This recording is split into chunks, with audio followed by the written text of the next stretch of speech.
Amen. Malakas na palakpak sa ating buhay na Diyos. Amen. We are victorious because our Lord Jesus Christ overcomes sin, death, and hell. Amen. Hallelujah. Kaya meron po tayo laging dahilan para magpasalamat sa Diyos. Dahil even we are unfaithful, God is faithful. Amen. And we are here because of His grace. Kaya tuloy-tuloy lang po. And even dumaan po tayo sa weaknesses natin. Sabi po ng Bible, di ba? When we are weak, then we are strong because our strength comes from the Lord. Amen? We are here not because we are perfect. We are here because God is our strength. At kung mayroon man po tayong source ng kalakasan niya ang Diyos, kaya huwag kang bibitaw sa Panginoon. Amen. The more na you feel you are weak, the more that you go to God. Dahil hindi po tayo tataboy ng Panginoon. Amen. Let us pray. Pwede po tayong tumayong lahat. And once again, let us thank the Lord. Alam ko po na hindi lang po yung apat ang may mga bit-bit na pasasalamat. Lahat po tayo, meron po tayong bit-bit na pasasalamat sa Diyos. Amen. Father God, we are so thankful. You are a Father to us. You are our comforter. You are our friend. And even, Lord, sa panahon, Panginoon, that we are weak, we are alone, you are always there for us. Thank you, Holy Spirit, that you always speak to us. You are faithful para kami ay palakasin, magpadala ng tao upang kami, Panginoon, ay encourage. Lord, maraming salamat po. Indeed, Lord, you have said, anyone who is in Christ, whoever receive and believe that Jesus is Lord, we have a family. Kaya Panginoon, salamat po sa pamilyang meron po kami. Thank you for the spiritual family. Continue to bless us today, this morning. Bless our hearts, the more that we will receive your love. Thank you so much. This is our prayer in Jesus' name. Amen. Amen. Hallelujah. Praise God. Sabihin mo sa katabi mo, nagpapasalamat ako sa buhay mo. Amen. Dahil ikaw ay aking kapamilya. No, we have spiritual family in the Lord. Praise God. Last week po, meron po tayo, first time in the history, sabi ni Tatay Flibert, nasa HWIM po ako kasi anniversary nila. 1 month, 1 month celebration. And I was one of the privileged po na maging isa sa mga speakers. At ngayon po ay si Pastor Jaren Lapasaran, ang kanilang speaker, yung kanilang final day of celebration. And tinanong ako ni Tatay Flibert, sino speaker nyo? Sabi ko, Pastor, pito ang speaker namin. First time in the history na pito ang speaker namin sa Sunday celebration. At wala talagang imposible. Na-bless ba kayo? No?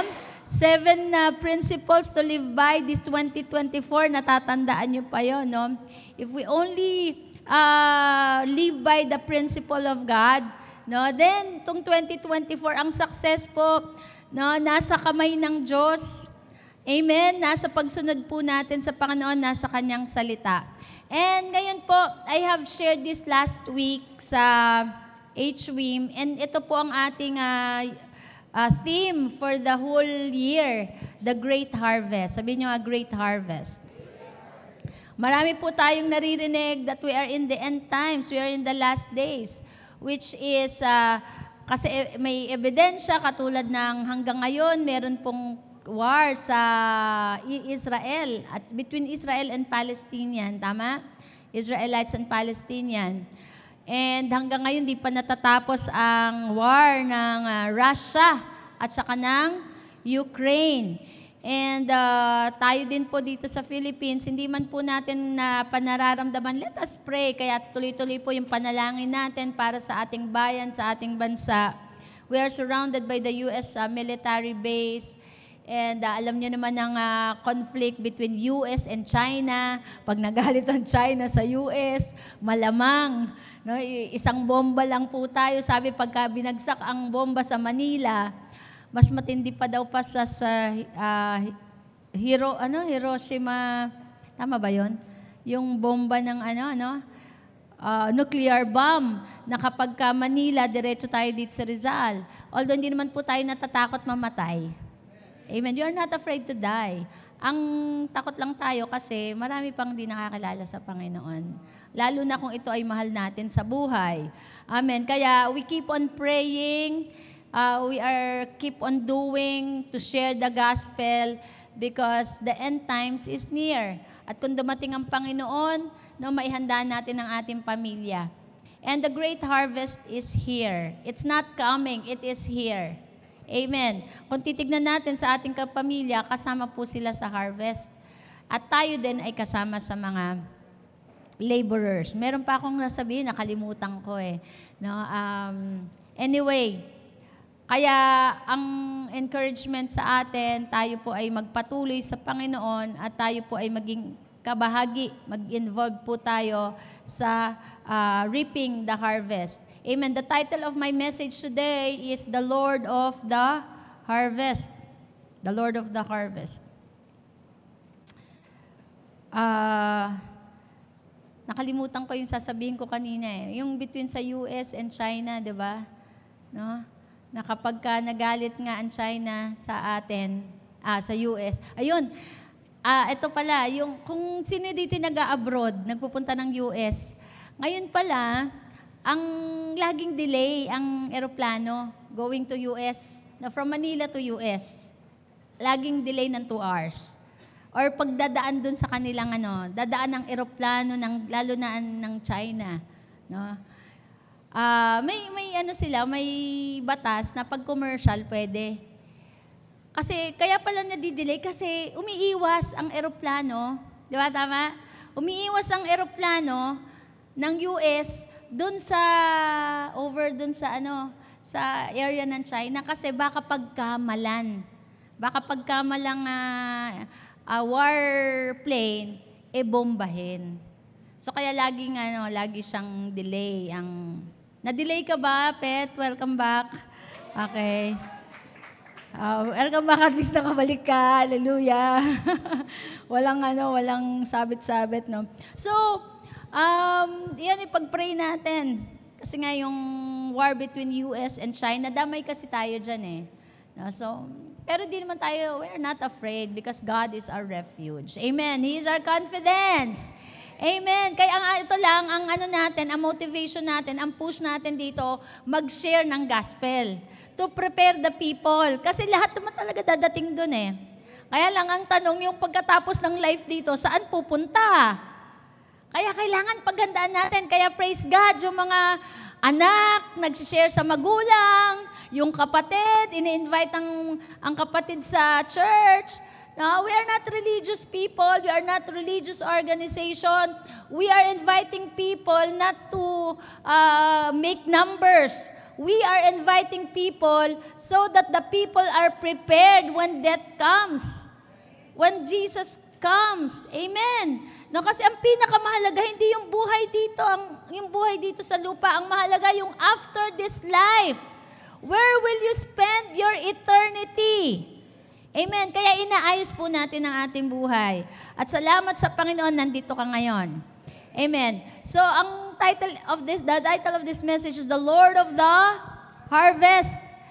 Send more workers because the harvest is plentiful, but the laborers are few. Let us read from Matthew 9:35. Sabi dyan, and Jesus went. Sabihin nyo nga, went. Kaya po si Jesus, when you encounter Him, laging sasabihin niyan, go. Ang past tense ng go ay went. And Jesus went throughout all the cities and villages.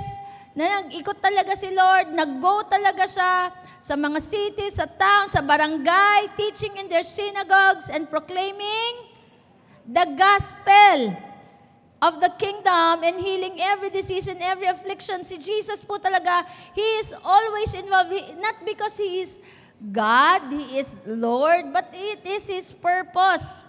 At lahat po tayo may purpose. No?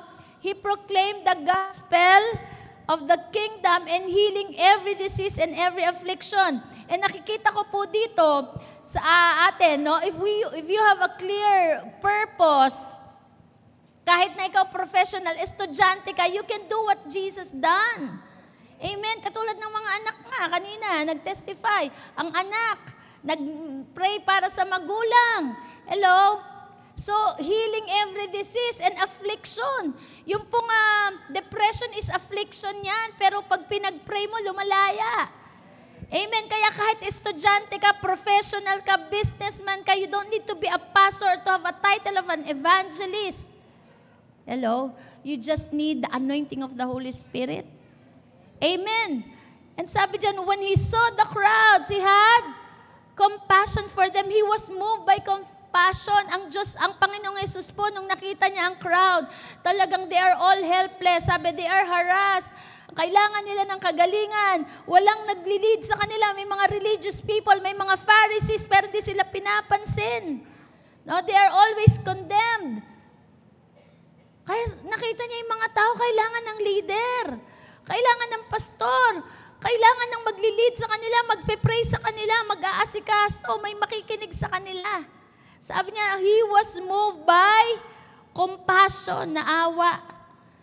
Amen. Alam niyo po itong church natin, puntahan to ng mga, especially ng mga young people. No? Nakakatuwa po itong ginagawa lang tambayan. Dati po kasi bawal ang church na puntahan ng mga young people eh. Uy, huwag kayo dyan. Kakalat kayo dyan. Madudumihan ng sahig. Diba? Hayaan mo na madumihan ng sahig. Mas mabuti ng maduming sahig na may mga tao. Kesa sa malinis na sahig, wala naman tao. Ang dumi, pwede namang mapin yan. Andiyan naman si John Paul. Amen. Ang maganda yung mga bata, pumupunta po dito as young as 8 years old. Minsan mas maliliit pa, talagang tumatambay po sila dito, nagbabasketball sila, pupunta sila sa taas. Amen. Kahit minsan maliligot, okay lang yan. At least nasa tamang lugar. Amen. At hinahanap nila madalas yung kanilang mga leader. Asan si Ate Masay, si Paulo, Kuya Pao. Sabi ko, praise God. Tignan nyo, ang harvest dumadating na. The harvest is here. Amen. And sabi dyan, the Lord Jesus Christ says, they are like sheep without a shepherd. Tulad ng tupa na walang nagpapastol o walang nangangalaga. At sabi ni Jesus, to His disciples, the harvest is plentiful, but the laborers are few. Ang ginamit po ni Jesus na term dito ay agriculture. Tama? In relation to the people. Kasi bakit? Parang ang tao po kasi ay katulad ng mga tanim o ng mga halaman, mga gulay, mga prutas, na urgent po ang pag-harvest. Tama, sino dito yung mga may farm? May manggahan, di ba?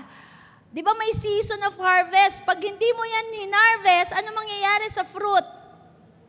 Mabubulok. Hindi na pakikinabangan yan. Ganon din po ang tao. Kapag ang tao po ay hindi natin sinira ng gospel, may season lang talaga yan. Amen? No? Kaya nga pag nakakabalita po tayo, namatay si Aling ganito, si Mang ganito, namatay si Mang Cardo. Ang tanong lagi nasyaran ba? Tumanggap ba? Kasi after this life is eternity. Ang tanong, pag hindi ang point dito, kapag hindi tumanggap kay Kristo, ayun, pag nag-suicide ka, diretso ka sa hell. Yun ang natin, yung sinasalba natin ng mga tao na hindi mapa-impyerno. Paano hindi mapapa-impyerno? Kailangan tumanggap at manampalataya kay Jesus. Amen.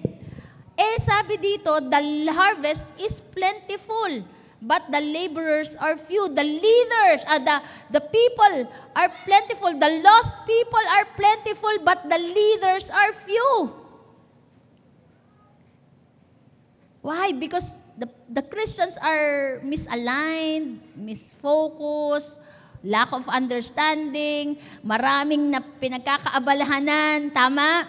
Nag-aabala sa pagkamal ng maraming pera, ng success. Hello?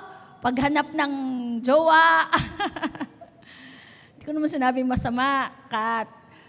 Pero kailangan nasa purpose ka dahil dadating yan, tama?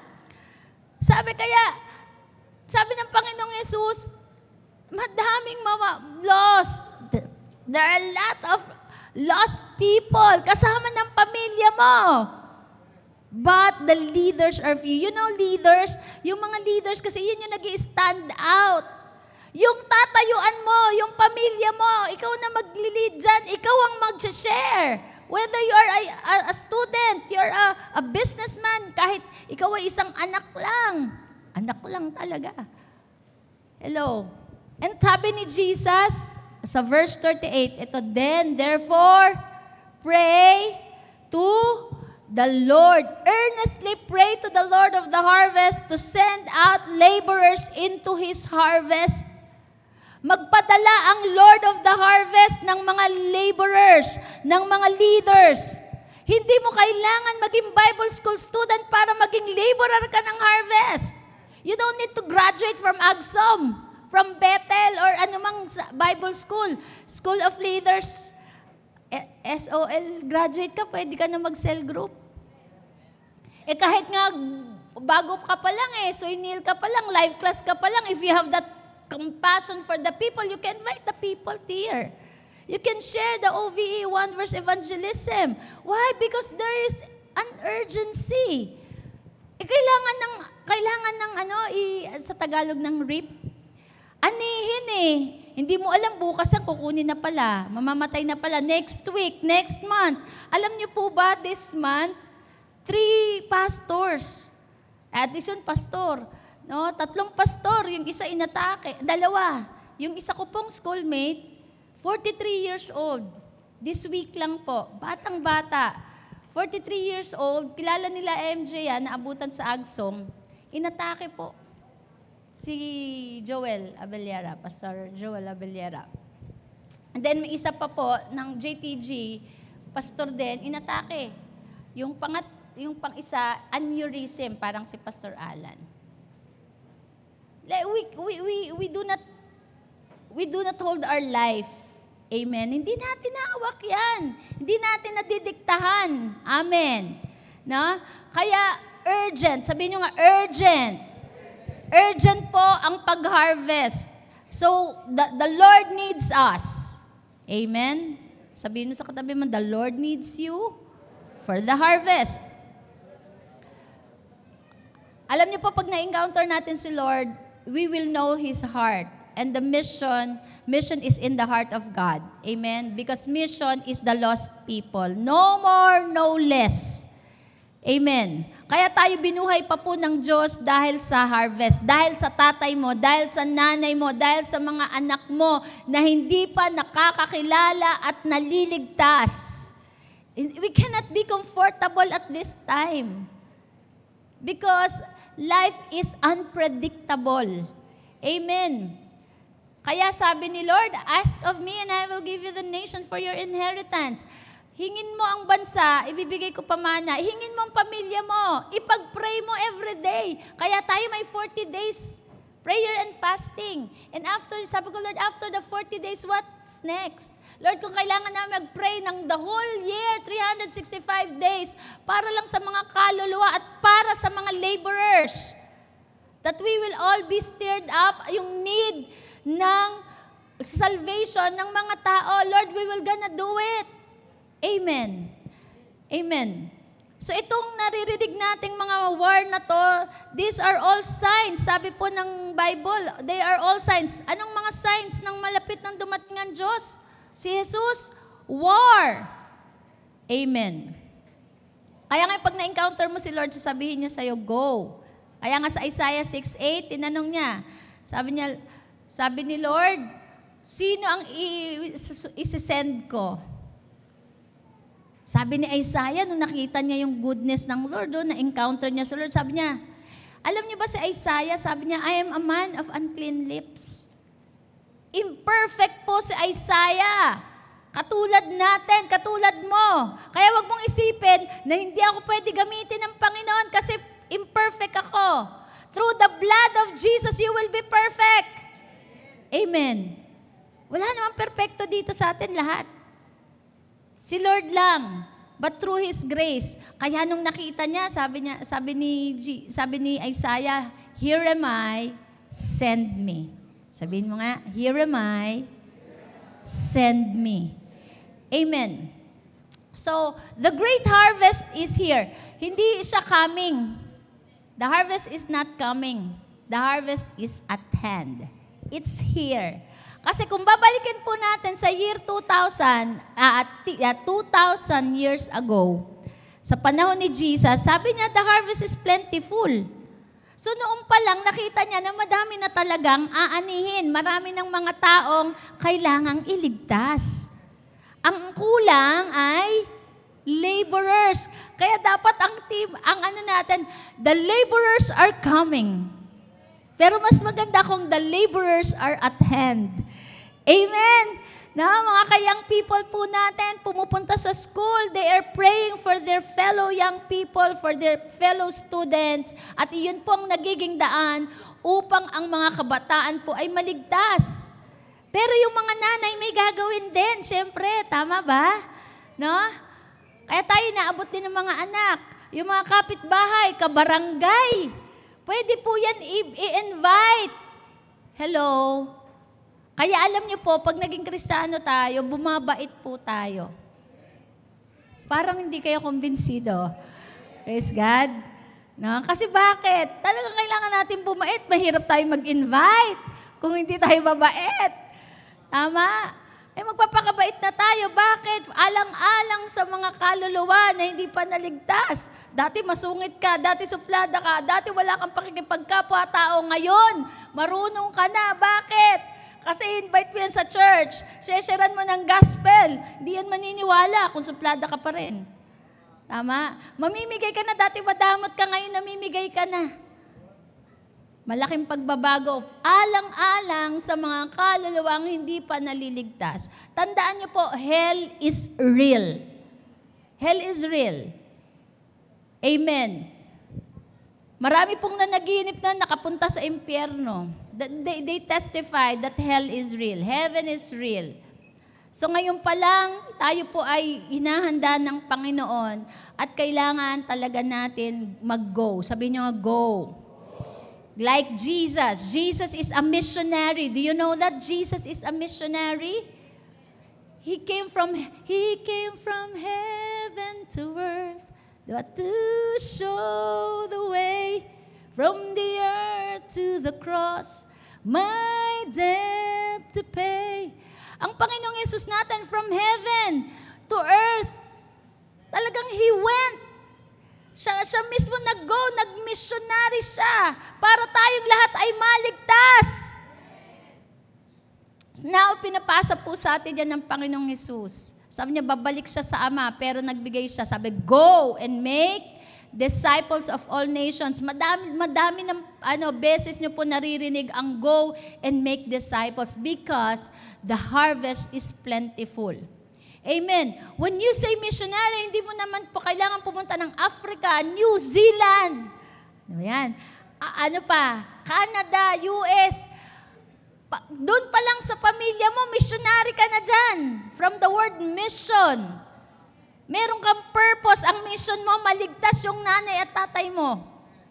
Ay, lagi ko sinisimulan sa pamilya eh. Kaya nung na-born again ko po ako, tatay at nanay ko talaga una kong tinarget sa pamilya ko. Hello, how can I minister to other people if my parents and my siblings are unsaved? Sila talaga una kong pinag-pray, pinag-fasting, nilabang ko talaga yan. Amen. And then we can go out to have mission outside the family. Amen. Mga kaklase mo, katrabaho mo, kabarangay. And hanggang sasabi, to the ends of the earth. Yung iba dito, ipapadala talaga sa New Zealand. Mga engineer natin, magiging engineer sa New Zealand. Hindi para lang magtrabaho, kundi para mag-mission. Yung iba magiging teacher sa Singapore. Sabi nga sa akin, parang gusto ko na lang sa Singapore. Madaming opening sa Taiwan, sa Singapore, sa Japan. Sabi ko, go! Hindi na ako natatakot. Siyempre may kalungkutan ng konti pag nagkakalayo-layo tayo. Pero may mission tayo. Alam naman, tikit-tikit tayo. Wala naman tayong na-win. Magkakasama tayo, di naman tayo nagiging effective. Ang totoong effectivity ng church, kapag tayo nakakapag-share ng gospel at merong naliligtas. Amen!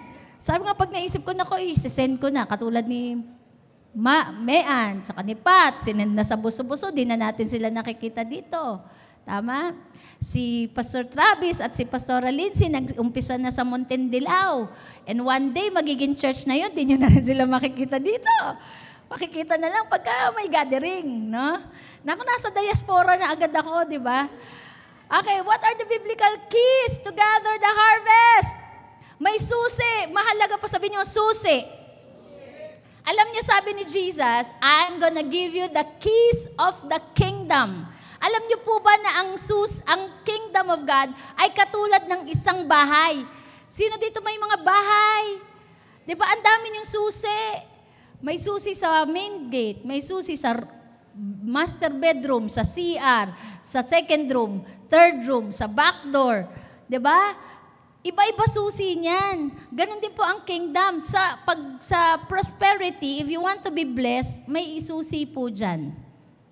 Alam niyo kung anong susi para maging blessed or mag-abound? Hindi po prayer, declaration, hindi yun.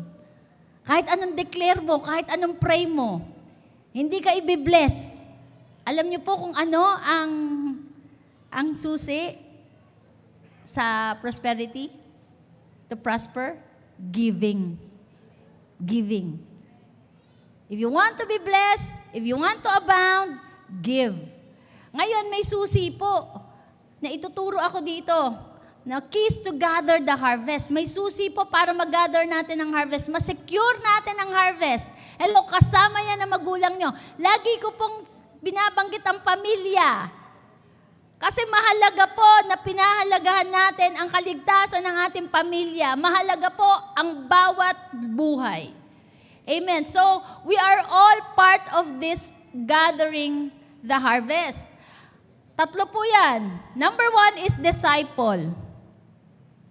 Ang isang susi po sa harvest ay disciple. Pangalawa, diaspora. Nasa na?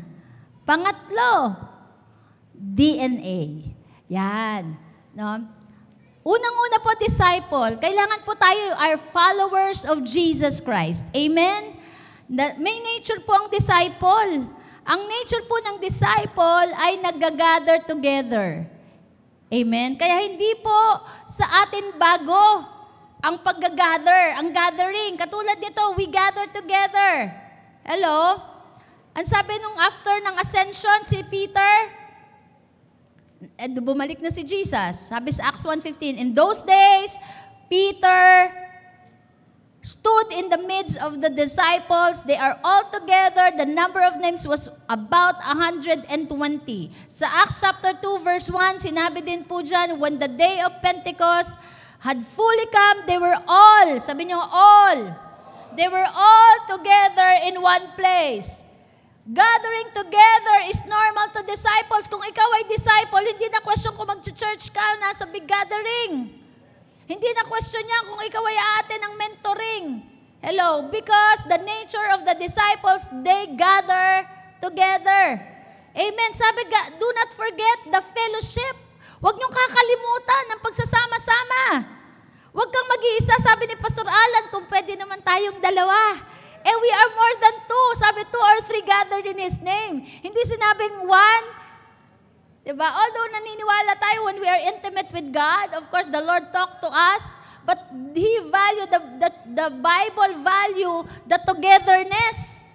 Amen? Sabi, 2 or 3 gathered in His name, He is in the midst of us. Kaya sabihin mo sa katabi mo, wag kang mag-iisa. Wag kang mag-i-emote. Ha? Pag nag-iisa ka, mapapa-Eva ka. Katulad ni Eva, nag-isa. No? There is power in gathering together, sabi ni Bishop Oriel. You know, gathering together, normal sa atin yan. Praying together, mentoring together, training together, eating together. Yan ang paborito natin, di ba? Discipling together, doing together. Siyempre, eating together, nag-encourage din tayo. Tama? Ang masarap po when we are together, somebody is praying for us. Hallelujah. Nakakatuwa kasi yung pag kami pinagdadaan ng kang problema, gumagaan pagka alam mong may kasama ka, may nananalangin para sa'yo. Hindi ka nag-iisa, Kaya mga disciples po naging community. Say community. We are community. We are Jagia community. We are not just a church, but we are a community. We are a family. And we are together. And when we are together, revival will come. Amen. Kailan dumating ang revival sa early church? When they are together. Di ba katulad po yan ng uling eh? Nakakita na kayo ng uling na nag-iisa? No? Yung uling, mag-isa lang, pinapaypayan mo. Kahit anong paypayan mo doon sa uling, nag-iisa, hindi talaga yan na hindi yan mag-aapoy. Kailangan ka sa ang uling dikit-dikit magkakasama. At pag magkakasama ang uling, nag-create siya ng fire. Same with us, believers, when we are together, when we are in community. The fire of the Holy Spirit will come to us. Amen. Kaya kahit halimbawa nanlalamig ka pero may kasama kang talagang on fire. Or kahit parang konti na lang din ang baga pero pagka nagdikit-dikit tayo, tama, nag-aapoy. Kaya sabihin mo ulit sa katabi mo, huwag kang mag-iisa. Because disciples gather together. Amen. And pangalawa po, disciples are carrier of revival. Ang mga disciple, ang nature natin, tayo po ay nagpapalakas sa iba. Hallelujah. Tama. Siyempre, we are gathered together. We have received the fire of the Holy Spirit. Tama. Ngayon, bilang mga disciples, tagadala naman tayo ng life. Tagadala tayo ng apoy. Hindi yung apoy ng galit, kundi apoy ng paglilingkod sa Diyos, pagmamahal sa Diyos. Amen. Dinadala natin yung pag-asa. Katulad po ni Ananias. Si Ananias po, kung babasahin natin sa Acts chapter 9 verse 10, after the Pentecost, naapoyan sila. At kapag disciple ka, kakausapin ka ni Lord, utusan ka. Katrina. Sabi ni Lord kay Ananias, Ananias, pumunta ka kay Saul. Sabi ni Ananias, Lord, I heard many reports about him. Marami siyang na-harm ng mga disciples, pinakulong. Pinapatay niya nga si Stephen Tapos ako pa ang padadala mo, pwedeng siya na lang. Sabi ni Lord, hindi. Pumunta ka doon kasi meron siyang assignment. You see, no? Bakit hindi na lang kausapin ni Lord kaya si Saul? Direkta, meron akong assignment para sa'yo. Kasi nung time na yun, bulag si Saul. Pinadala niya pa si Ananias. Kaya ang mga disciple, carrier of life, carrier of revival. Sabi ni Lord, puntahan mo si Saul, ipag-pray mo. Mababautismohan siya ng banal na spirito para magawa niya ang pinagagawa ko sa kanya o ang kalooban ko. Siyempre, disciple si Ananias, kahit natatakot. He went. Sabi niya, he went. So pumunta siya sa verse 17, then Ananias went to the house and entered it. Pinag-pray si Saul. Hallelujah.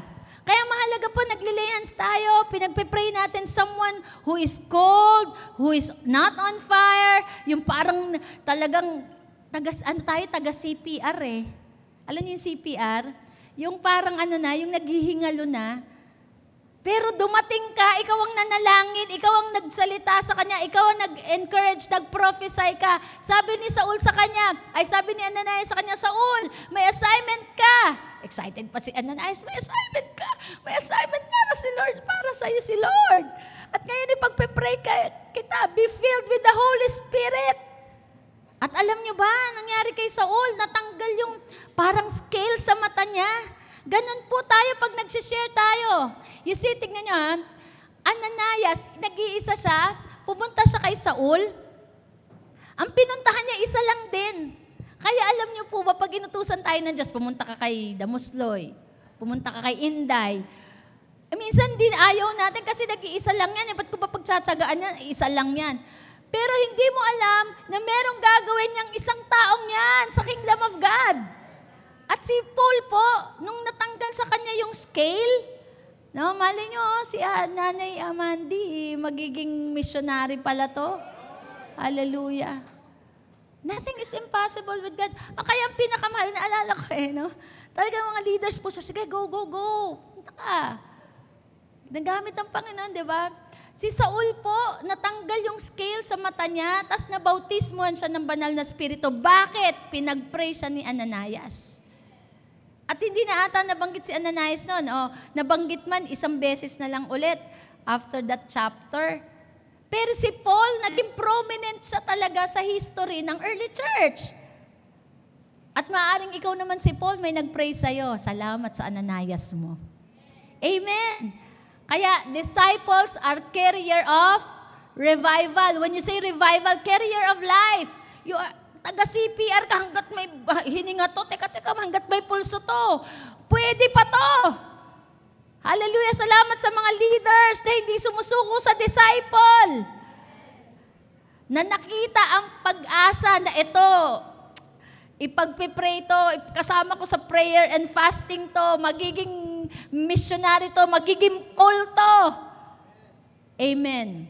At pangatlo po, disciples work together with other disciples. It's important na ma-value po natin ang working together. Nung si Saul po ay na-convert na, eto na. Di siyempre, takot lahat ng mga disciples sa kanya kasi nga, persecutor of the church, pinapatay niya si Stephen, marami siyang pinakulong, maraming umiiwas sa kanya. Totoo ba? Nagbago na? Di ba addict yan? Di ba? Si Chester, dating tambay yan nagiinom yan. Chick boy nga yan Totoo bang nagbago na? Si Baxter, talaga. Grabe. Dati nagsusugal yan. Parang they will not believe that you truly changed, you are truly converted. Pero maganda kay Saul, kahit walang naniniwala sa kanya, but because he encountered God, what he did is Saul spent several days with the disciples. Amen, hindi siya nag-one-man band. Ayaw niyo sa akin, sige, magsosolo ko at anointed naman ako Pero anong ginawa ni Saul? He spent together with the disciples. Naupo siya. At alam niyo po ba, itong pababasahin natin it took 3 years. Kaya si Saul po, nagpa-disciple. Saul spent his several days with the disciples in Damascus. At tapos nag-preach po siya sa mga sinagoge, sa mga templo. And then sabi dyan, sa verse 26, he tried to join the disciples. Ayaw pa rin maniwala sa kanya. Di ba? Minsan may mga pagkakataong ganun Hindi naniniwala sa ating pagbabago o minsan sa mga tinitignan tayo sa past natin. Pero si Saul, he joined the disciples. Basta ako, converted na ako. A-attend ako ng mentoring. A-attend ako ng training. Amen. Sabi doon sa verse 26, they were all afraid of him, not believing that he really was a disciple. But he joined. You see, dami, mga takot sa kanya yung mga disciples Ay, wag yan, mangungutang yan. Diba? Ano yan Chismosa yan. Iwasan natin yan. Hello, church. Diba? Pero salamat sa mga naniniwala katulad ni Barnabas. Sabi ni Barnabas, hindi, nagbago na siya. Amen? We need to have the spirit of Barnabas para maging disciple. And sumunod sa verse, the next, Saul stayed, Saul joined, Saul spent, Saul joined, and Saul stayed. Ang galing, di ba? Si Paul, nagstay siya. He chose to stay with the disciple. Sabi niyo, stay. Kaya walang iwanan. Bakit naging magaling si Paul? Yes, he is anointed. He was anointed.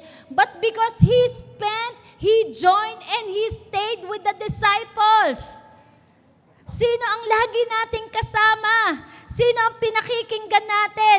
Si Saul, ang galing niya. Pinili niya yung tamang tao na pakikinggan niya. Kaya he was so bold.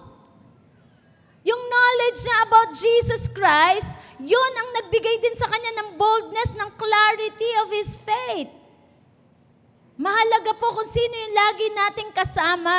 Yung pinipili nating mag-spend, yung pinipili nating mag-join, yung pinipili nating mag-stay. Kung kanino tayo nag-stay. Amen? His association with the disciples perhaps gave him the knowledge about Jesus which helps him to boldly preach the gospel. Kaya matapang siyang mag-preach ng gospel kasi marami siyang natutunan dun sa mga apostol. Kaya yung lagi kang nag-spend time with your leaders, you spend time with your pastors, it will give you the knowledge that will lead you to be bold. Amen. Kaya kailangan po natin ng mentor. Kailangan po natin ng leader. Kaya si Paul, ano sabi niya? I am not ashamed of the gospel of Christ because this is the way to salvation. It is the way to salvation. Kaya very bold siya. Alam niya kung ano ang dala niyang mensahe. Pag alam niyo po, alam natin ang dala nating mensahe, we are bold. We can have that understanding if we join with those who are wise. Sabi ng Proverbs, if you spend with the wise people, you will be wiser. Amen. Kaya piliin natin sinong kasama natin. Doon sa may matututunan tayo, lalo na yung mapapalapit tayo kay Kristo. Amen? Ang pangalawa, second keys to great harvest, diaspora. Nako, this is a strange maybe term for you. But diaspora means scattering, migration, dispersion, or spread of the people from the original homeland. Ang diaspora po, ay, in short, nangalat. Usually po sa church, nagkakaroon nagdiaspora sila dito sa early church, sa Book of Acts. Hindi dahil nagkagalit-galit sila. Dahil na-persecute, and through diaspora, the gospel spread out.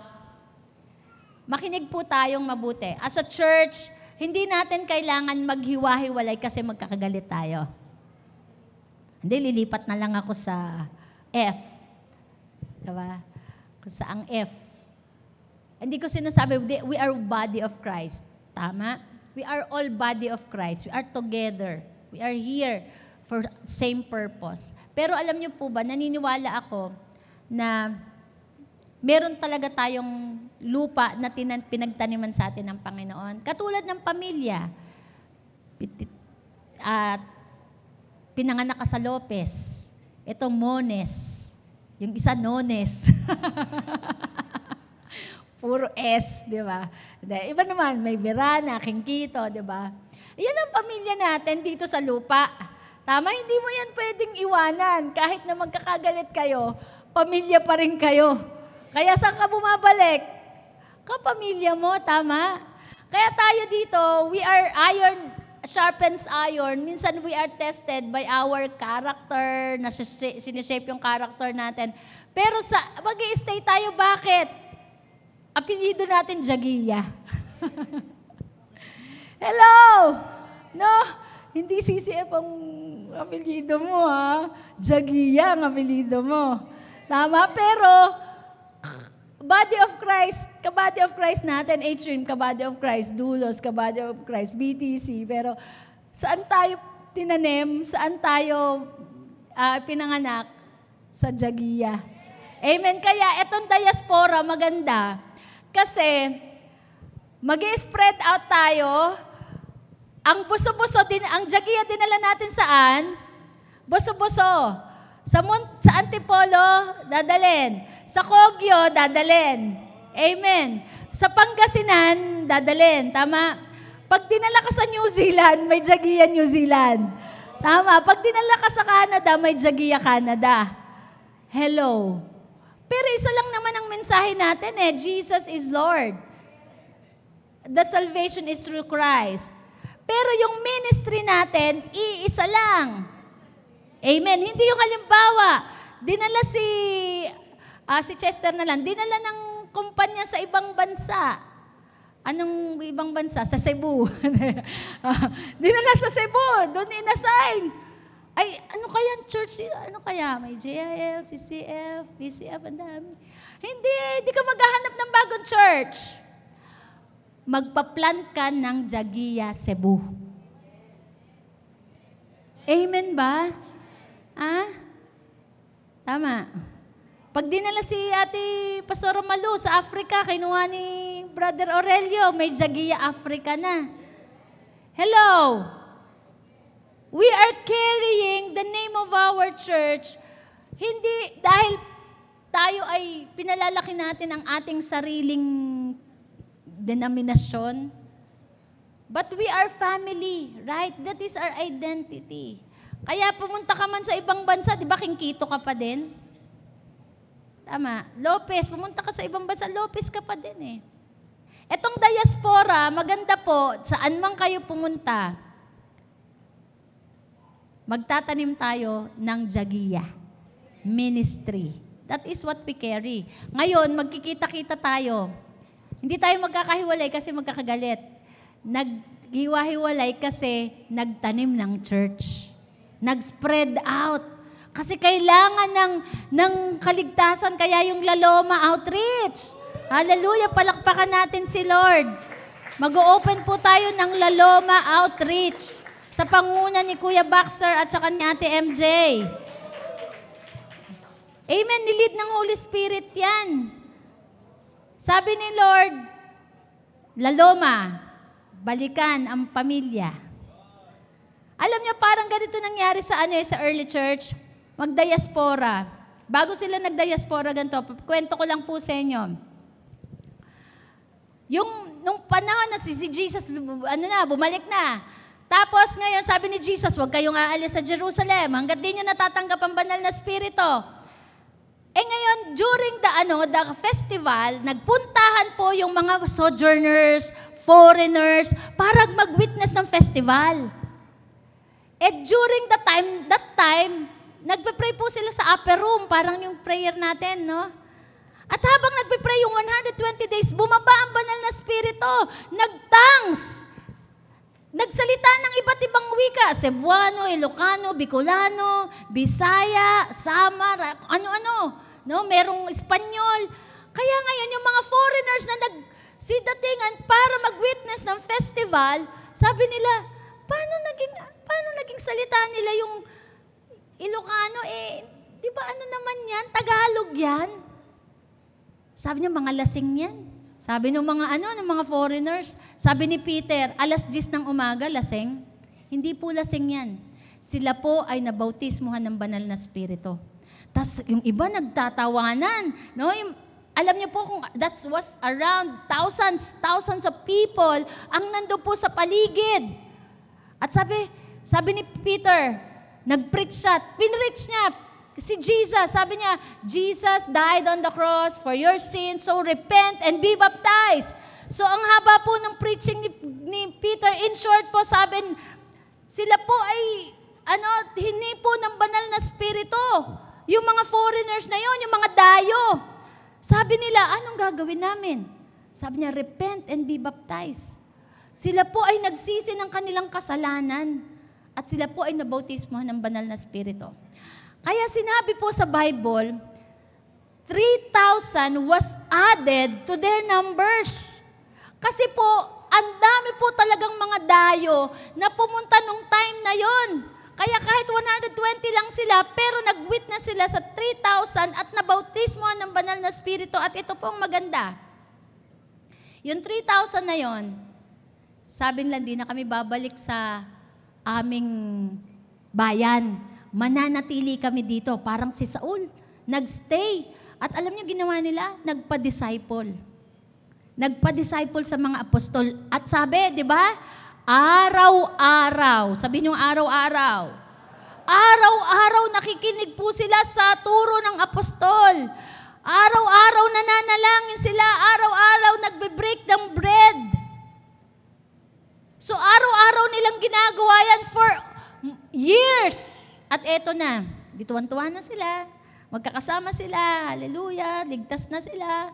Tumatanggap sila ng mga katuruan. At pagkatapos noon, alam nyo, nagkaroon ng persecution. Dumating si Saul. Pinapatay si Stephen. Pinakulong ang mga Kristiyano nung time na yon.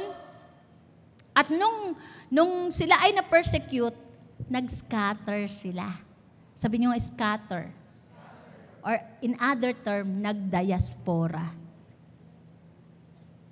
For the purpose, you see, for the purpose of spreading the gospel. For the purpose of spreading the gospel. Kasi, ang Holy Spirit, siya ang Lord of the harvest. Hindi pwede na, forever na tayo dito. 10 years, 20 years, magkakasama pa rin.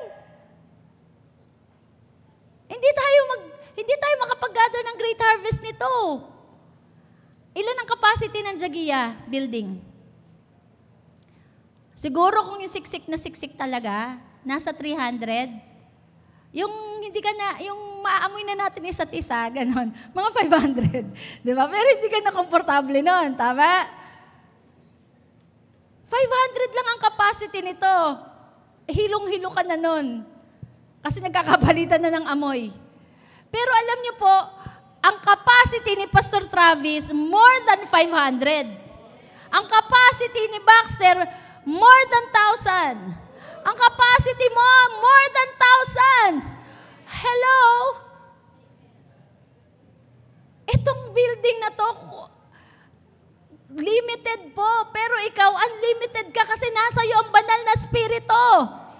When the Lord send you to Buso, when the Lord send you to Pangasinan, when the Lord send you to the outreaches sa Muntindilaw, Antipolo, La Loma, New Zealand, Canada, US, Japan, Singapore, then you are unlimited.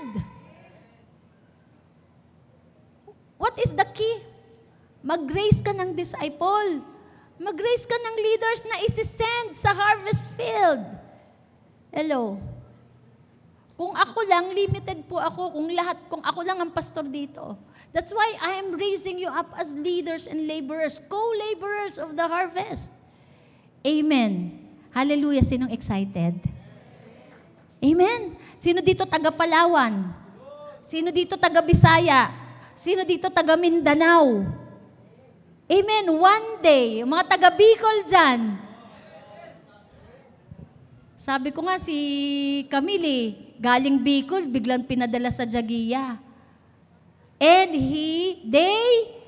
naalala ko po yung first time nila dito, prayer pa yung araw-araw natin. Tama ba? You know, they joined, and they stayed. And one day, they will be sent.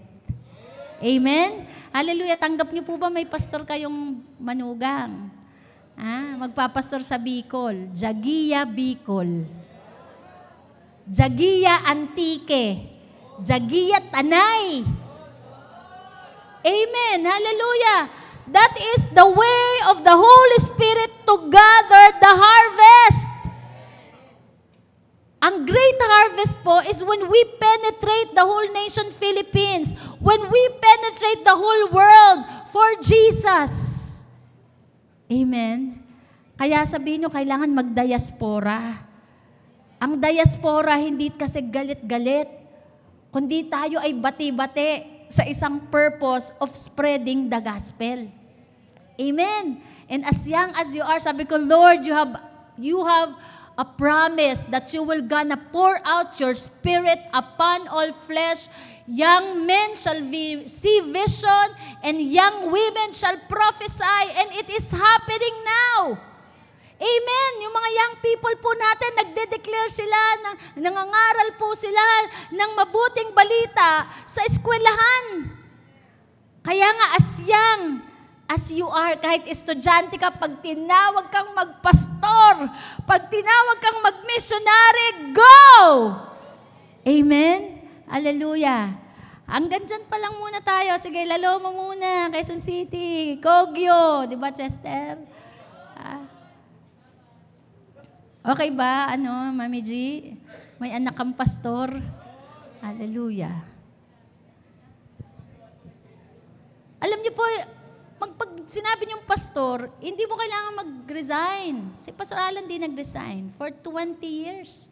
Nasa URS, pero full-time professor, full-time husband, full-time father, and all-the-time pastor.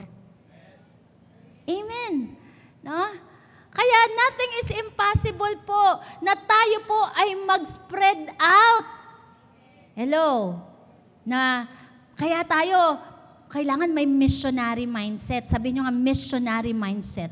Because that is the mindset of our Lord Jesus Christ. Amen. And pangatlo po, last is DNA. DNA.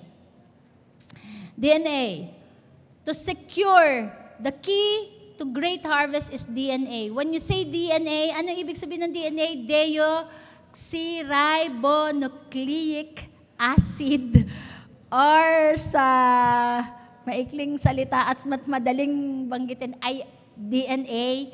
Ito po ay molecules that carry the genes. No? It is how we are made up. Dati ang DNA natin, yung tatay at nanay natin, tama? Kaya di ba, itetest, anak ba talaga to? Tignan nga natin ang DNA nito. Pero ngayong born again ka na, pag tinest na DNA mo, DNA na ni Christ. Amen. And our DNA, we carry the DNA of Jesus is Christ-likeness. Say Christ-likeness. Amen. We are bearing the character of Jesus. That is important. And the Christ-likeness is life loser, soul winner, disciple maker, and obedient unto death. Life loser, when you say life loser, wala na yung sarili mong ambisyon. Amen? No? You set it aside. Sabi ni Jesus, anyone who wish to follow me, take up your cross daily, deny yourself, and follow me. Jesus Christ is a life loser. He came to heaven, from heaven to earth to die on the cross. Wala siyang ibang agenda, kundi ang agenda ng ating Ama na iligtas ang mga tao sa pamamagitan ng kanyang pagkamatay sa krus. Amen.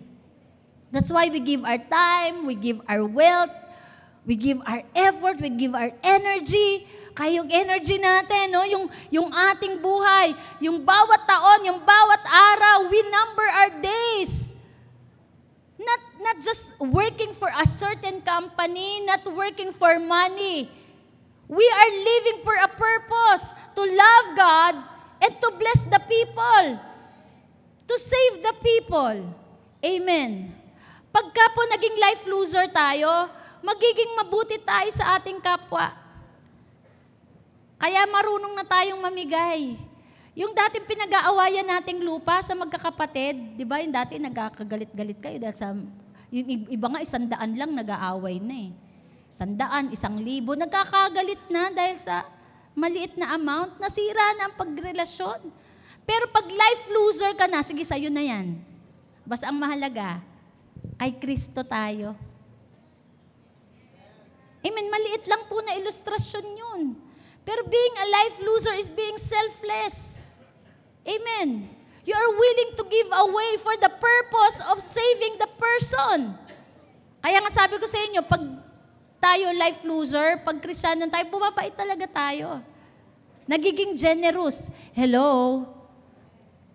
And we are obedient unto that. Given a soul winner, we invite people, disciple maker, amen, regardless of your age, regardless of your gender. Marami po tayong young people ngayon, as early as 14 years old, 17 years old, meron na po silang disciple. At ang mga disciple po natin, nag-uumpisa na tayo sa mga elementary pa lang. Harvest sila eh. After 5 years, 10 years, mga young people na yan. Kaya kailangan po i-lead. And obedient unto death. Sabi sa Revelation 12:11, they overcame him because of the blood of the Lamb, because of the word of their testimony, and because they do not love their own life, even unto death. We are not afraid to die. Kaya we are not afraid of persecution. We are not afraid of wars. We are not afraid of another pandemic. Amen? Why? We know that we are already saved. We belong to Jesus. We are not afraid to share the gospel. That is the command of our Lord, 'di ba? Go and make disciples. I-share mo ang gospel. Hindi ka natatakot ma-persecute. Ano sabi sa Galatians 2:20? I am crucified with Christ. It's no longer I who live. When you say crucified, talagang yung luma mong pagkatao, no? Yung dating mainitin ng ulo, yung dating basag-ulero, yung dating adik, pinako na dito. Yung dating matampuhin, pinako na dito. I am crucified with Christ. Yung dating mukhang pera. Di ba? Ang dami papako. Yung dating adik, I'm crucified with Christ, and it's no longer I who live, but Christ lives in me. The life I live in the body, I live by faith in the Son of God who loves me and died for me. And that is our purpose.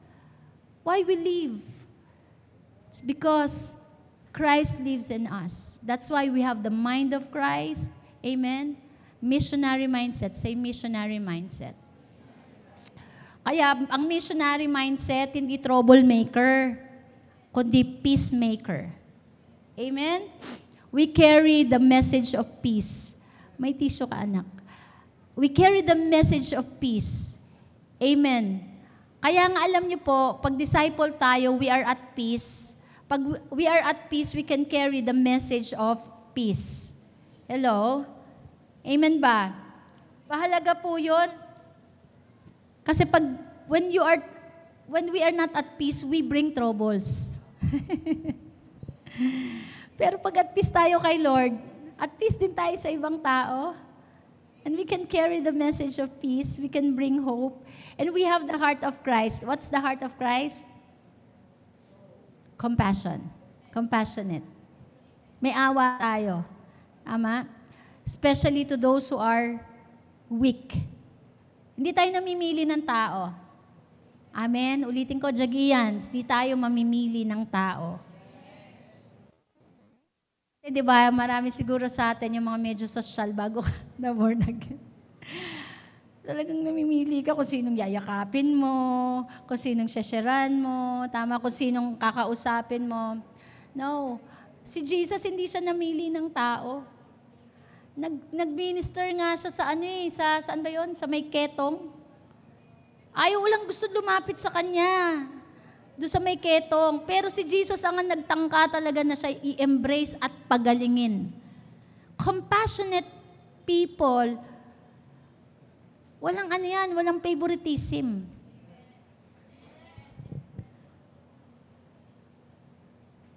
Compassion to the lost. Si Jesus was moved by compassion and having the attitude of Christ. Dito po ako mag-e-end. Attitude of Christ. Say attitude. The attitude of Christ is humble. Humble. He humbled himself even to death, to the cross. No entitlement. We are not after the title. Kasi ito, ang mundong ito, tinuturuan tayo ng success. At ang success ay nakabase sa title. That's why marami po pumapatay ng yayapak, ng yuyurak, para lang ma-promote at magkaroon ng title. Tama, mali? Diba? Kasi yan ang turo sa atin ng mundo eh. Pero si Jesus, sabi niya, He came not to be served, but to serve. He humbled Himself. Kaya wala nang nakapagpababa kay Jesus. Kaya nung pinako si Jesus sa cross, wala nang nakapagpababa sa Kanya kasi pinili niya na ang pinakamababa. From heaven to earth, He is the Son of God, the King, and yet, pinili niya yung pinakamababa. Pinili niya ang pinakamababang pagkapanganak. Pinili niya ang pinakamababa at kahiyahiyang pagkamatay. He humbled Himself. That is the attitude of Christ. When we humble Himself, we can forgive. You know, the most peaceful person is the one who is humble. Pag humble ka, at peace ka. Kaya yung mga humble, madaling magpatawad eh. Unang-unang kasi at peace siya. Wala naman na siya dapat patunayan. Tama? And besides, we are forgiven. Lahat tayo pinatawad lang. And what attracts the Lord of the harvest? Humbleness. Humbleness. Ano sabi sa James? He gives favor to the humble. He opposed the proud. Kaya mahalaga po, in our generation, this great harvest, itong great harvest na to, nagtatawag si Lord ng laborers. Kaya lang, walang mahanap na laborers, o kukunti lang ang laborers, kasi walang willing mag-serve. Walang willing mag-humble. Ako, padadala ako sa Muntindilaw. Hindi, pang ano ko pang mall ako.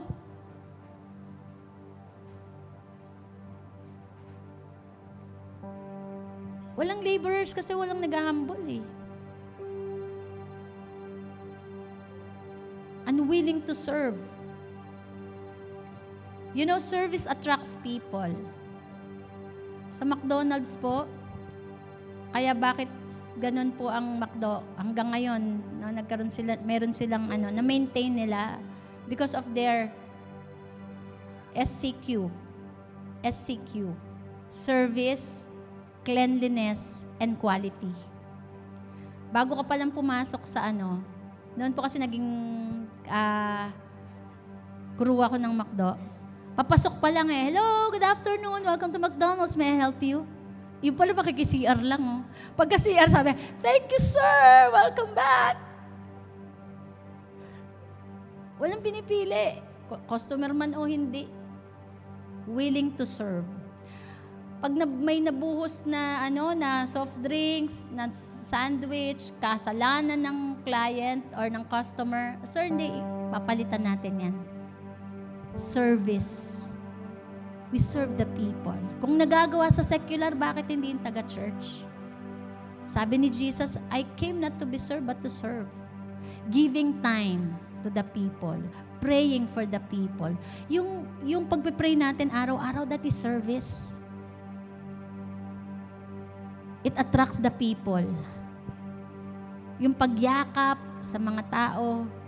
Alam nyo ba, kahit ikaw kailangan mo ng yakap sino dito nag-a-admit, you need a hug. You need someone who will tap your shoulder. Kung ikaw kailangan mo, kailangan din ng iba. And if you need it, then you do it.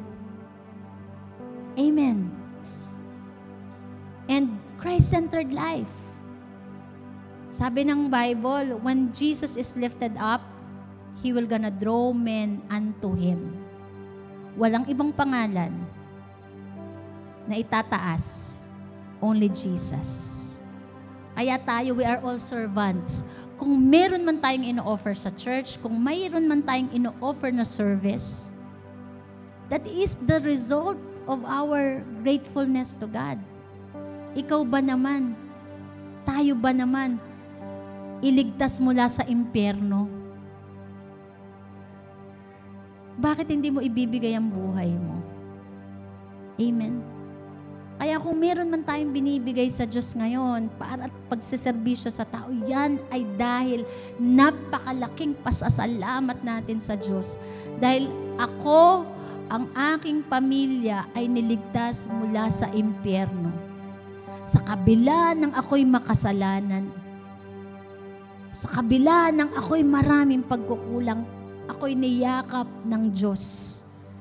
Ibinigay ang bugtong na anak na si Jesus upang mamatay in replacement of me. That is enough. The reason to serve Him, to serve the people, to serve His purpose, and to be one, to become laborers of the harvest. Amen? Hallelujah. Lalo na kung ang magulang mo, ang pamilya mo nandito, masasabi mo talaga, as for me and my house, we will gonna serve the Lord. Amen? Dito ako mag-end. Kanina pa, di ba? Pero itong ending ko po talaga. I want to introduce to you the Lord of the harvest. The Lord of the harvest that Jesus is telling to us is not Him. but the Holy Spirit. We are living in the power of the Holy Spirit. Bakit may mga nag-testify dito kanina? Because the Holy Spirit is active in your life. Why Pastora Sarah is able to preach to you right now? It is because of the Holy Spirit. Amen? The Holy Spirit is the Lord of the harvest. That's why the church must have a connection to the Lord of the harvest. Madalas po si Jesus, nababanggit natin, tama? Yes, He is our Lord, He is our Savior. We exalt Him, we live for Him, we love Him. Pero sabi ni Jesus, I'm gonna give you another comforter. The Holy Spirit. Church, we need to have that relationship with the Holy Spirit. Nakita ko po yun sa buhay ni Ruth. Si Ruth, balo. Naiwan sa kanya si Naomi. Si Naomi po, balo rin. Walang trabaho, wala ng pag-asa. Sabi ni Naomi, Ruth, bumalik ka na sa pamilya mo, wala ka nang mahihita sa akin. Sabi ni Ruth, no, do not force me to let you go or to let to go. Where you go, I will go. Where you live, I will live. Your God will be my God, and your people will be my people. Where you die, I will die, and where you are buried, I will be buried. You know, Naomi is a type of Jesus. And Ruth is a type of the church. We need to be loyal to our Naomi. Amen? Lord, where you go, I will go. Where you live, I will live. Your people will be my people. Don't force me to leave you. Kaya sinamin ni Naomi si Ruth eh. Tama? And alam niyo si Ruth, siyempre matanda na si Naomi. Hindi na makakapagtrabaho. Si Ruth ang nagtrabaho. He made himself as a laborer of the harvest field. Kinuha niya yung pinakamakabang trabaho, tagapulot ng mga nalalaglag na palay. At na-notice siya po ni Boaz, sabi niya, sino yun? Sabi niya, yan po yung manugang ni Naomi. Sabi niya, sige, laglagan niyo pa ng maraming palay. Alam niyo, si Boaz is a type of the Holy Spirit. Boaz is the owner of the harvest field. Sabi ni Boaz, sige, laglag mo yung mga palay para may makukuha siya. Alam niyo ba, church? We are the Ruth of this generation. Pupulutin natin yung mga nalalaglag na palay. Nalalaglag pa lang yan. Sabi ko nga nung pandemic, sabi ko, Lord, wala man kami magandang church, equipments, hindi high-tech, but we are the root of the generation. Yung mga hindi umaattend sa malalaking church, sa amin. Yung mga rejected, sa amin yan. Amen. At tapos si Ruth, nakagather siya ng isang sako. Pag-uwi niya kay Naomi, sabi niya, ito na yung nakagather ko. Sabi ni Naomi, kaninong harvest field mo kinuha yan? Sabi ni Ruth, kay Boaz po. Sabi niya, si Boaz, malapit namin ka mag-anak yan. O sige, gantong gawin mo. Maligo ka. Magbihis ka. Maganda ka. Tapos, humiga ka sa paanan ni Boaz. At pag nagising niya siya, sasabihin niya kung ano ang gagawin mo. Dahil si Ruth ay disciple, obedient, ginawa niya yung sinabi ni Naomi. Kaya mahalaga, disciple tayo. Kung ano sabihin ni Jesus. Ano sabi niya? In-endorse niya, di ba, ang Holy Spirit sa atin? Kaya tayo, sa Holy Spirit tayo magkoconnect, kakausapin natin, magsasubmit. Kaya nung paggising ni Ruth, Pagising na Boaz, sabi niya, nakita niya si Ruth, nasa paanan niya. Sabi niya, kayo po ay redeemer ko. Sabi niya, o sige, alam ko nang gagawin. Niredeem niya si Ruth. In short, pinakasalan niya si Ruth. The Lord of the harvest, the owner of the harvest field, marry Ruth. Ang Holy Spirit, if we are faithful, we just lay down, we pray to Him, we are intimate to Him, we are dependent on Him, He will gonna tell us where the harvest is. He will gonna lead us. Amen? Ang Holy Spirit, hindi po siya influence. He is a person. Si Yonggi Cho po, nagkaroon ng malaking church. Why? Because he has that relationship with the Holy Spirit. Church, the Holy Spirit must be like our husband. We are intimate to Him. We are dependent on Him. Kung anong sabihin ng Holy Spirit, susunod tayo. Pag sinabi ng Holy Spirit, go, then we will go. When the Holy Spirit say no, then it means no.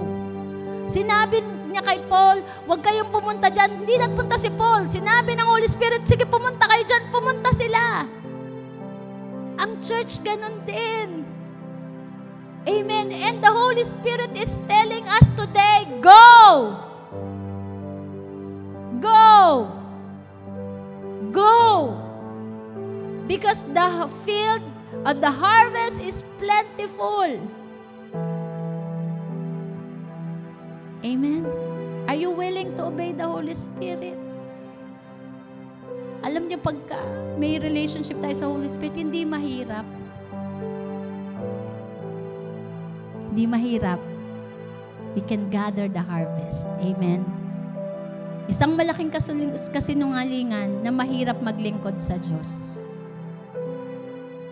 Pagka-partner natin ng Holy Spirit, mas madali. Si Ruth, nung hindi pa siya nakakasalan ni Boaz, ang hirap, di ba? Tagapulot lang siya. Pero, nung siya ay nagstay sa paanan ni Boaz, pinakasalan siya, naging madali ang buhay. At naging lola siya ni David. At naging kalula-lulahan siya ni Jesus. Amen? Out of us, church, leaders will be born. Out of you, sabihin mo sa katabi mo, out of you, leaders will be born.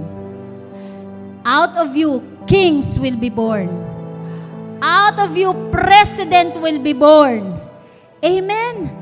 Hallelujah. Si Ruth, na widow, helpless, parang walang kakayanan, parang tayo lang, parang ikaw lang, na ang tingin mo sa sarili mo, ang liit-liit. But because of the Lord of the harvest, she became prominent. Amen? Tayo po tayong lahat. Hallelujah. Thank you, Lord. Thank you, Lord.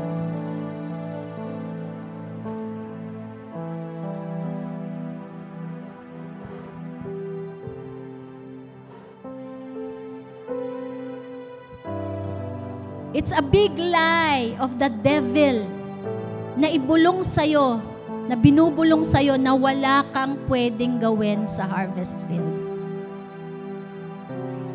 Alam nyo ba, sabi ni Jesus, pipiliin ko yung mga the foolishness of this world para ipahiya yung matatalino. Kung nakita mo na parang you are disqualified, parang si Paul, disqualified ka. And even yung demon-possessed man na na-deliver, di ba? Dating inaalihan ng demonyo, pinalaya, pinagaling ni Jesus. Imagine nyo, 10 city ang kanyang nasiraan. Demon-possessed man, ex-demon-possessed man. Kung ikaw ex-convict, ex-addict, ex-prostitute, or whatever your past is, When you say to Jesus, do not let me go, sasama ako sa'yo. Where you go, I will go. Your God will be my God. Your people will be my people. I'm gonna follow you. Yun lang ang hinahanap ni Jesus. Hindi yung perfection mo, but your willingness. He will gonna embrace you. He will gonna send you. He will gonna use you. He will gonna use you.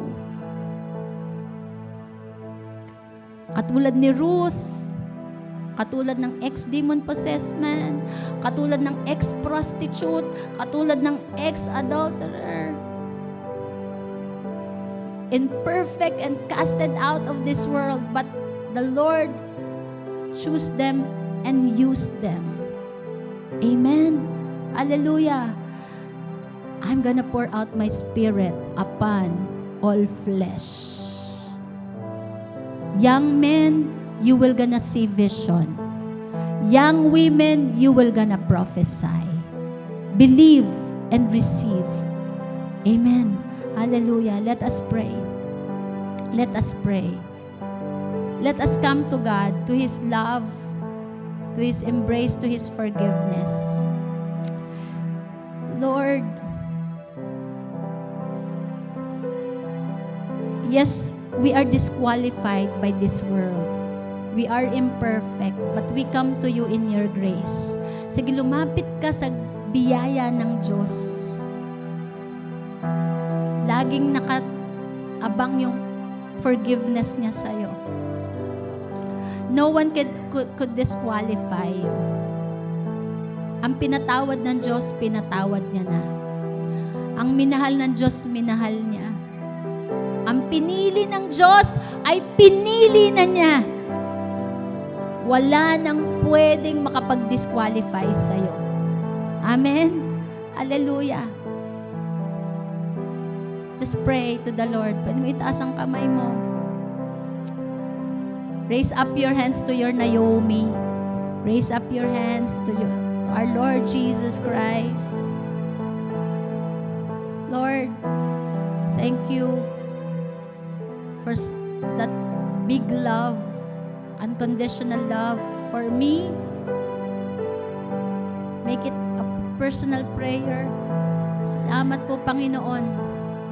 Many times, Lord, nadadapa, kakamali, Panginoon. Pero nandyan palagi ang iyong pagmamahal. Amen. Hallelujah. The Lord will gonna revive you. Ikaw ay Paul. Amen. The Lord forgives you. The Lord forgive you. Receive it. Forgive. He is forgiving you right now. Receive it. You have a special assignment. Huwag mong isipin na si Pastora Sara lang o some of the leaders know you have a special assignment. You are like Paul. You are like the ex-demon possessed man. You are like Ruth. That out of you, there's something greater and bigger. Hallelujah. And now you are forgiven. Receive it. You are forgiven. Live by it. Mamuhay ka ng pinatawad ka ng Diyos. Mabuhay ka ng mahal ka ng Diyos. Amen. Hallelujah. And now, we will be propelled by the Holy Spirit. We will be directed by the Holy Spirit. Church.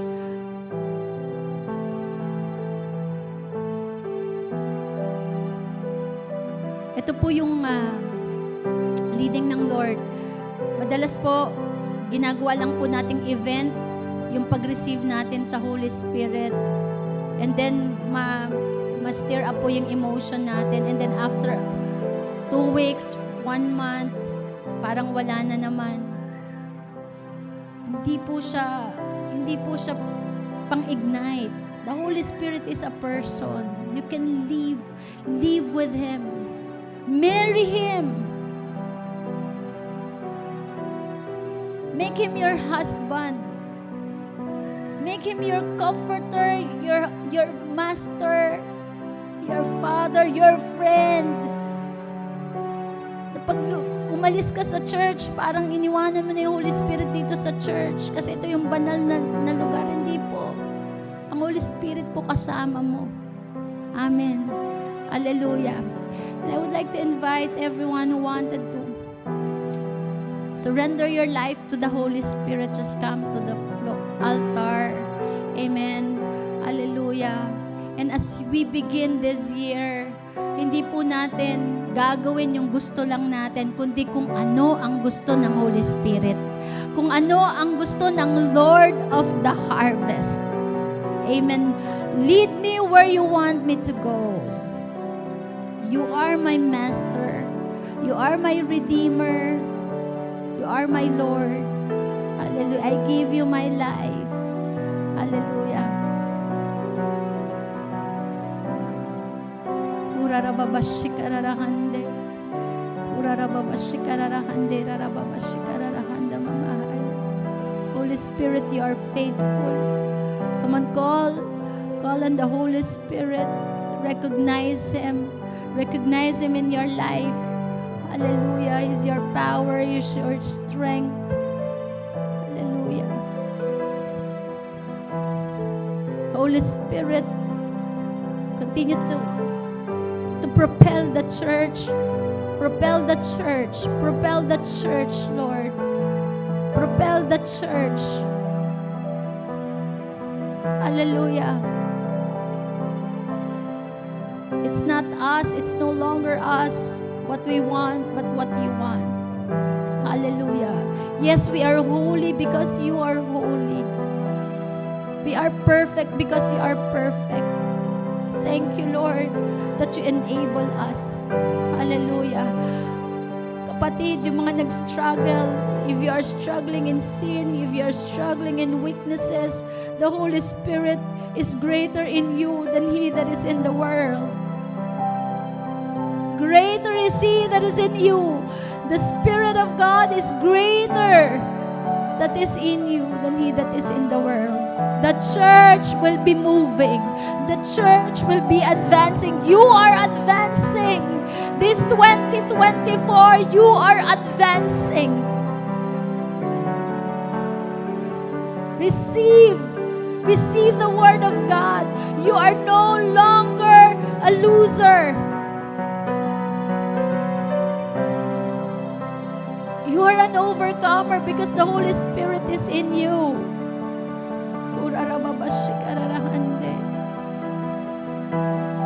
Holy Spirit, rest upon us, dwell upon your people, dwell upon us, Lord. We admit, Lord God, that apart from you, we can do nothing.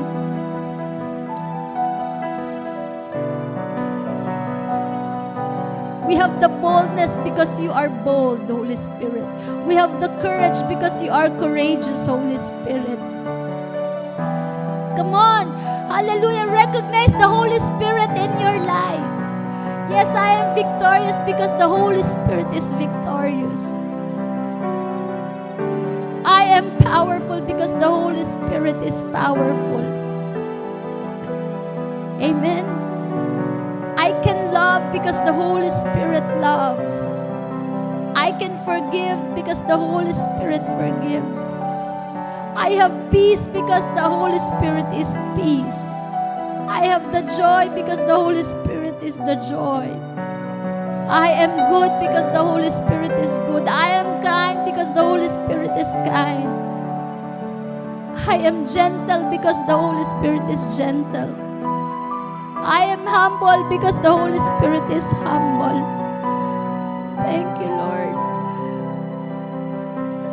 Hallelujah. Come on, keep on praying, church. Hallelujah.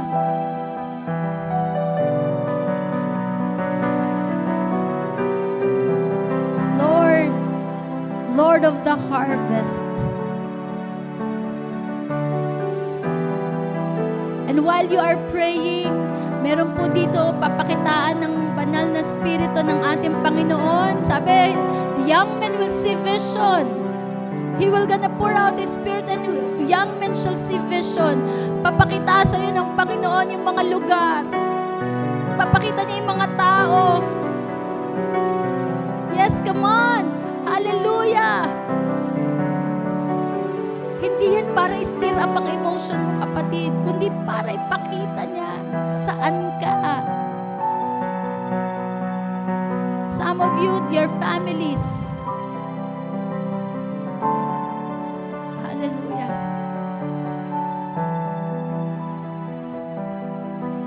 Come on, let the Spirit of God conceive in your spirit. Hallelujah. Take this moment. The Holy Spirit is conceiving. Tinataniman ka na ng banal na spirito.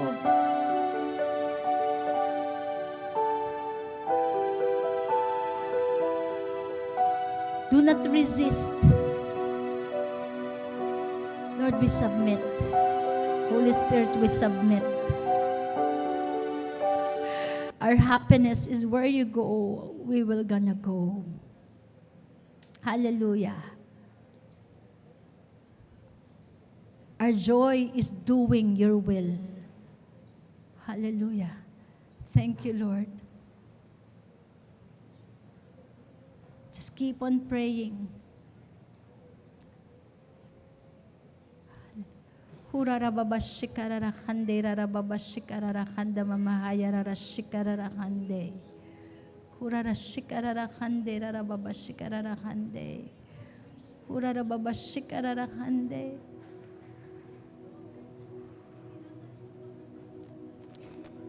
Oh,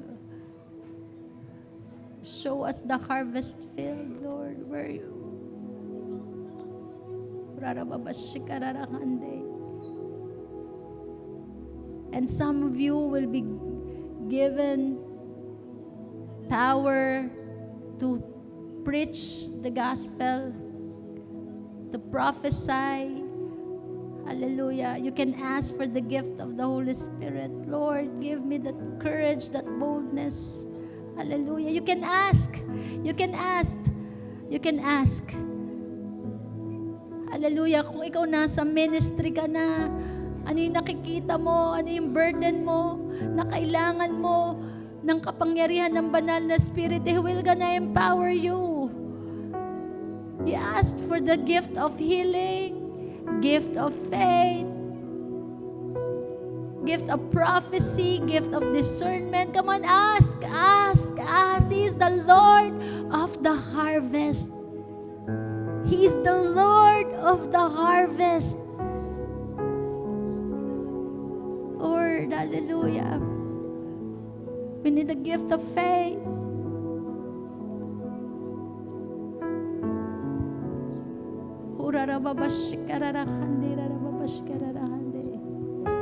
Thank you, Lord. Hallelujah. Thank you, Lord.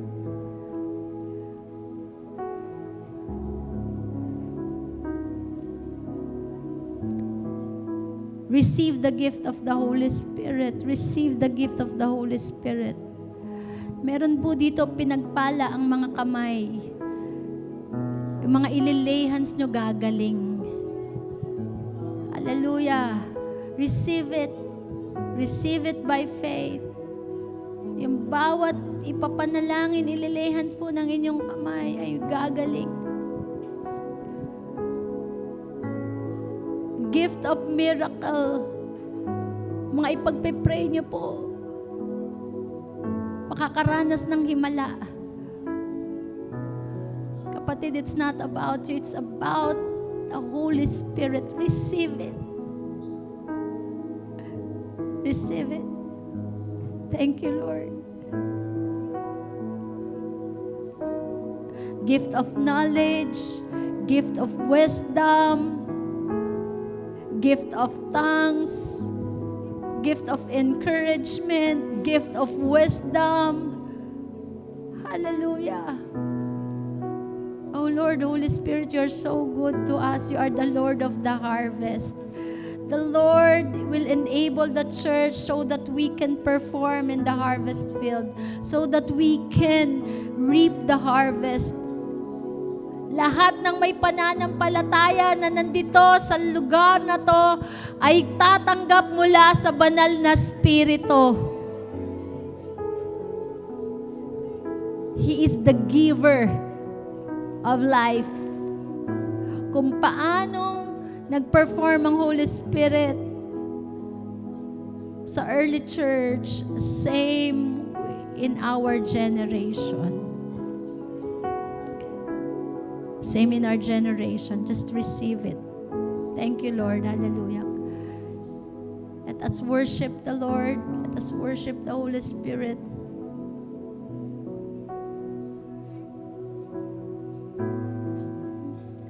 Hallelujah. Thank you. Hallelujah.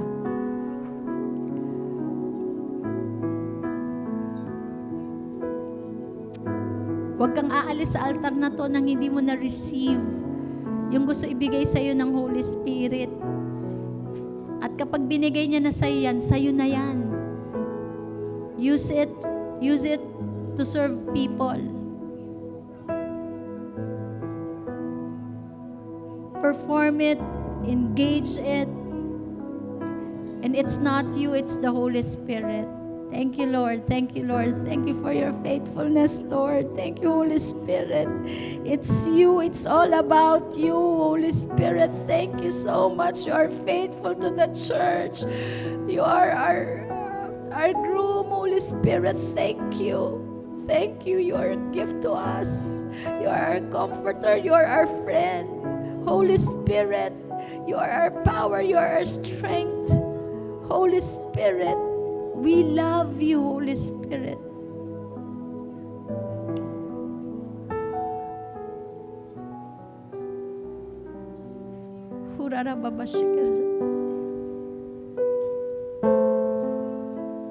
Thank you, Lord. Thank you, Lord. Thank you, Lord. Yung mga naka-receive po ng vision, begin to thank the Lord. Hallelujah. Hallelujah. Parang si Abraham po, si Sarah, naka-receive ng promise. Sometimes it will tarry, but it will come.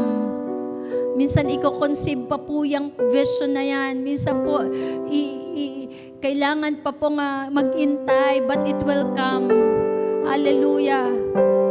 Just believe. Amen. Yung iba naman po, it's an immediate event in your life, mangyayari na. Amen. Hallelujah. Thank you, Lord. Let's worship and honor the Holy Spirit. We thank you. Come on, enjoy the presence of the Holy Spirit. Enjoy the presence of the Holy Spirit. And as you go home, the Holy Spirit is with you. He is the most important person in your life.